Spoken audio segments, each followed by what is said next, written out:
Bonjour à tous et à toutes, bonsoir à tous et à toutes. Aujourd'hui, nous allons aborder un thème qui est relativement important et qui corrobore avec le live que nous avions fait ensemble dimanche.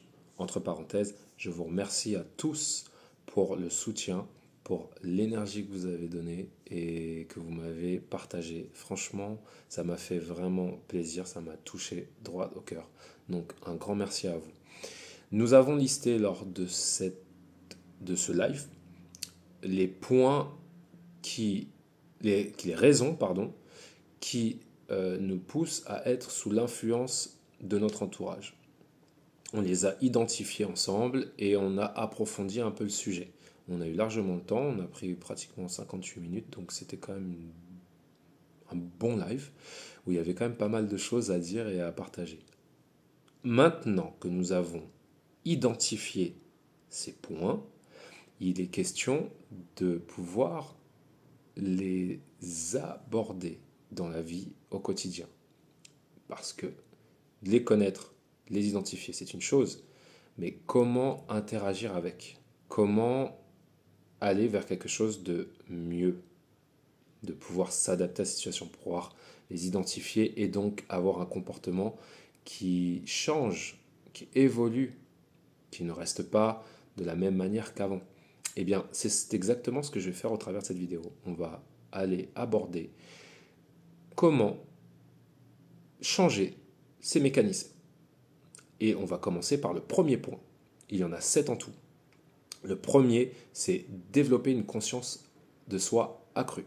Pour y parvenir, il va falloir faire pas mal de travail. Mais le vrai travail à faire, c'est de se connaître soi.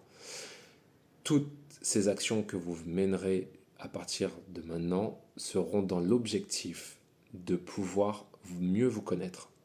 Et si vous avez une connaissance de vos valeurs, si vous avez les bonnes questions qui vous permettent de vous orienter vers vous, eh bien, vous allez avoir plus de facilité à identifier lorsqu'une influence sera extérieure et lorsqu'une influence sera intérieure. Et nous, on veut celle qui vient de l'intérieur, bien évidemment. Cette influence-là, elle doit être en adéquation avec vos objectifs de vie, avec vos valeurs, avec vos aspirations. Donc, être attentif à cela, c'est se poser des questions. Donc, lorsque vous allez dans ce sens de développer une conscience, eh bien, il faut faire une clarification des valeurs.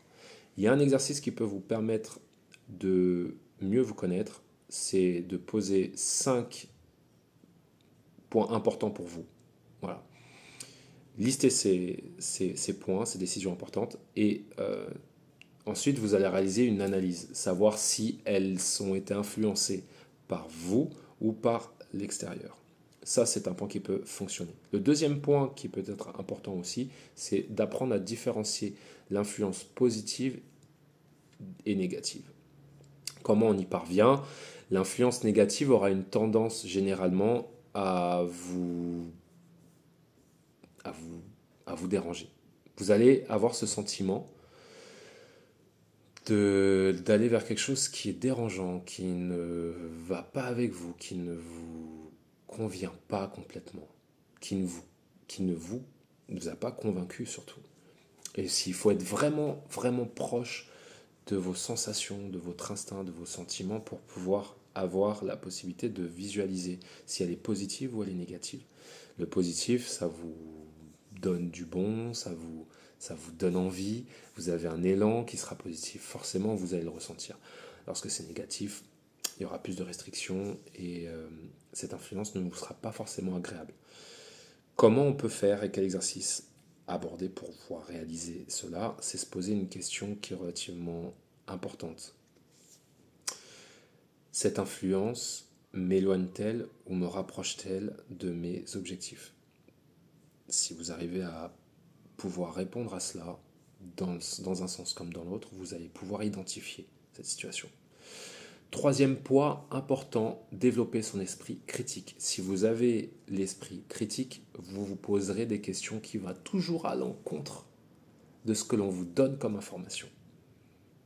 L'esprit critique, ça ne veut pas dire vouloir démonter ce qu'on vous donne ou ce qu'on vous apporte comme solution ou comme information. C'est juste vous poser la question, est-ce que cela résonne avec moi ou pas? Et mettre cette différence-là, avoir cet esprit-là, vous permettra de mieux identifier ce qui est bon pour vous de ce qui ne l'est pas. Il y a une technique qui peut vous aider à cela, c'est prendre une croyance forte que vous avez en tête ou en vous et essayer d'argumenter contre cette croyance. Ça peut vous mettre dans cette attitude de vous confronter à une situation qui vous paraît bonne, qui vous paraît juste, pour vous bien évidemment, mais en même temps, essayer de comprendre pourquoi elle me paraît juste, pourquoi elle me paraît bonne. Se détacher de la peur du jugement peut vous aider également à suivre ce chemin vers quelque chose de nouveau, vers une nouvelle façon d'aborder les choses. La peur du jugement est une forme d'emprisonnement, puisque vous ne pouvez pas réagir comme vous le souhaitez aux situations. Eh bien, il va falloir se détacher de cela. Pour pouvoir se détacher de cela, vous devez accepter le fait de ne pas plaire aux autres. Il n'y a pas de problème à cela. On n'est pas fait pour être aimé par tout le monde. On ne doit pas se conformer à des choses pour que les personnes puissent nous accepter. Puisque sinon, on est obligé de suivre des mouvements, des situations, des croyances, les fondamentaux pour nous qui ne collent pas avec nous. Si j'ai pas ces valeurs-là, eh bien je les partage pas. Si j'ai pas cette valeur-là, je n'y vais pas. Ça ne m'intéresse pas, ça ne va pas avec moi. Eh bien, il faut pouvoir se positionner en disant non, moi ça ne me dit pas. Et d'ailleurs, le non est important. Il va falloir que vous vous éduquiez aussi petit à petit à dire non. Savoir dire non, c'est accepter d'être respecté par les autres également. Et les personnes vous respecteront pour cela. C'est un avantage de dire non plutôt qu'un inconvénient. Et souvent, dans notre mécanisme psychologique, et surtout par rapport à la société au regard des autres, on aura tendance à accepter pour ne pas déplaire aux autres. Eh bien, ce fonctionnement, si vous allez à l'encontre de ce fonctionnement, petit à petit, vous allez aborder des nouvelles choses et vous allez voir que les réactions des personnes peuvent être parfois très inspirantes. Et ça va vous décompenser parce que vous attendiez même pas à cela. Ensuite, 5e point, apprendre à gérer ses émotions. Il est important de prendre du recul sur les choses, de ne pas tout le temps être dans l'action, en réfléchissant, en ayant une analyse poussée de tout. Se poser les bonnes questions est important. Mais pour ceux qui ont cette habitude à avoir trop de réflexion, des fois ils se perdent dedans. Et pour éviter cela, il faut reprendre un petit peu de temps pour soi. Pour la méditation, par exemple.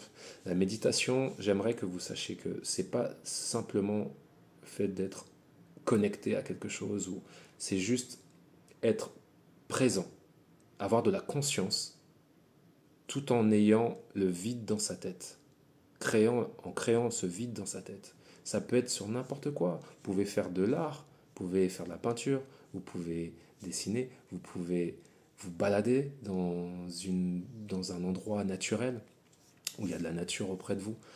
Vous pouvez, je ne sais pas, faire une petite pause méditative où vous ne faites rien, vous pensez à rien et vous êtes juste là au moment présent avec vous. Il y a des techniques qui vous permettent de méditer et il est important de pouvoir méditer dans sa vie pour pouvoir prendre du recul sur les choses. Il y a aussi le fait de pouvoir utiliser la méthode du pourquoi. Si vous avez la possibilité de votre côté à utiliser cette méthode, c'est vous poser 5 fois la question pourquoi je ressens ça? Pourquoi je vais vers ça? Pourquoi j'ai cette croyance? Le fait de vous poser cette question 5 fois, vous allez aboutir à des réponses qui vont venir automatiquement en vous disant mais finalement, est-ce que c'est vraiment ce que je souhaite? Est-ce que c'est vraiment mes valeurs? Est-ce que c'est vraiment mes aspirations? Vous allez aboutir à des réponses. Et c'est tout simplement le temps que vous consacrez à vous poser la question de ce qui vous touche. Pourquoi je réagis pourquoi je réagis à cette situation? Pourquoi cette situation me met en colère? Il faut apprendre à connaître nos mécanismes pour pouvoir se réadapter et les renouveler. Si on ne le fait pas, c'est plus compliqué. Ce qui nous amène au 6e point, le fait de pouvoir s'entourer de personnes qui respectent votre individualité. Oui, il est bien de multiplier les groupes que vous avez. Ne paraissez que dans un groupe avec un seul courant de pensée. Il faut, encore une fois, apprendre à se connaître. Pour y arriver, il ne faut pas avoir peur de sortir un peu de ces situations dont nous avons l'habitude. Et les groupes qui respectent votre individualité auront tendance à vous donner des choses positives, à vous laisser réfléchir par vous-même, à vous laisser avoir ce temps de pause et de réflexion pour vous-même. Donc là, vous allez avoir cette liberté qui vous permettra de prendre votre chemin à vous et pas celui des autres. Ça, c'est une première chose. Il faut également éviter les personnes toxiques. Alors, c'est quelque chose que vous avez dû entendre plein de fois, c'est clair. On entend de plus en plus ce mot-là, toxique, les gens toxiques, les personnes toxiques. Que la toxicité n'est pas forcément liée au fait de personnes qui vous veulent du mal, mais aussi sur le fait qu'une personne puisse vous influencer par une forme de conformisme. Et cela est souvent lié d'où nous venons, du milieu social d'où nous venons, de la politique que nous suivons, de la société dans laquelle nous vivons. Tout cela vous met finalement des limites, des barrières qui vous limitent justement à ne pas aller au-delà de ce que vous connaissez, de ce que vous pourriez connaître. Et si vous voulez franchir ces barrières, enlever ces limites, eh bien, il faut aller de temps à autre vers des groupes justement où il n'y a pas ces conformismes. Donc la toxicité n'est pas forcément liée au fait d'avoir des personnes négatives. C'est juste que le schéma dans lequel il se trouve vous pousse à rester dans ce schéma-là et de ne pas en sortir, tout simplement. Il y a le 7e point qui est le dernier, c'est tester vos propres choix et observer les conséquences. Il faut avoir effectivement des choix personnels et observer les résultats pour voir ce que ça donne. Si vous voulez avancer dans votre vie, n'oubliez pas que faire les choix qui sont importants pour vous, qui viennent de l'intérieur, sont des choix qui sont en adéquation avec ce qu'il y a de bon pour vous et pas l'inverse. Il y a un exercice concret, c'est se fixer des défis pendant, par exemple, une semaine et vous prenez une décision importante, mais sans demander l'avis de personne. Ça peut être sur des choix relativement simples, comme qu'est-ce que je vais manger? Qu'est-ce que je vais me faire à manger? Qu'est-ce que je vais porter? J'ai plein d'idées comme ça qui me viennent en tête, mais c'est des petites choses. Et c'est pour vous permettre à prendre cette habitude d'aller dans un élan où vous n'avez pas besoin des autres pour pouvoir vous positionner ou prendre vos propres décisions.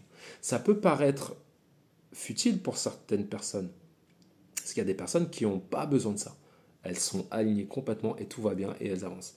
D'autres personnes ont du mal parce qu'elles sont tout simplement soit perdues, soit qu'elles n'ont pas beaucoup de confiance, soit qu'elles ne se connaissent pas assez. Ce qui m'amène justement à la conclusion pour aller vers plus d'autonomie et plus de discernement. C'est l'objectif de tous ces points que j'ai énumérés avec vous. Et pour y arriver, l'objectif, comme je vous l'ai dit, c'est de développer une meilleure connaissance de soi.